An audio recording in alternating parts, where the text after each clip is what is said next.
முயற்சி எடுக்கிறத மட்டும் என்னைக்குமே யாரையுமே நிப்பாட்டக்கூடாது. அவ்வளவுதான். ஏன்னா முயற்சிங்கிறது வெறும் படிப்புக்கு மட்டும் இல்லை, அது இந்த உலகத்துல வாழ்ற ஒவ்வொன்றுக்குமே முண்டி மோதக்கூடிய அந்த துணிவு தான் இந்த வாழ்வினுடைய இன்பமே. உயிரினுடைய முயற்சி தான் வாழ்வினுடைய மலர்ச்சிங்கிற நான் பிச்சமூர்த்தியினுடைய வரிகள் நீங்க படிச்சிருப்பீங்க. அதுதான் பெருமையை. அதை யாருக்கும் ஸ்டாப் பண்ணக்கூடாது. அந்த ஸ்டாப் பண்ண இந்த உலகத்துல கடவுளுக்கே அதிகாரம் கிடையாது. அதனாலதான் தெய்வத்தான் ஆகாதனும் முயற்சி தன் மெய்வருத்த கூலி தரும் வள்ளுவர். முயற்சி எடுக்கிற யார் ஒருத்தரையும் உன்னால முடியாதுன்னு சொல்லி ஸ்டாப் பண்ற அதிகாரம் இந்த உலகத்துல எவனுக்குமே கிடையாது. நீ பண்ணுப்பா அப்படின்னு. அதனாலதான் நீ ட்ரை பண்ண, உன்னால முடியும், நீ பண்ணு.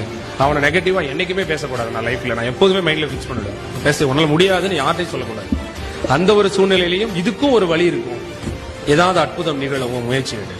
அந்த முயற்சி எடுக்கிறவனுக்கு நிச்சயமா எந்த ஒரு சின்ன வேர்வைக்கும் என்னைக்கும் ஒரு பலன் இல்லாம கிடைக்க இருந்தது நான் பார்த்ததே இல்லை. இன்னை வரைக்கும் நான் பார்த்திருக்கேன் என்னுடைய எக்ஸ்பீரியன்ஸ்ல.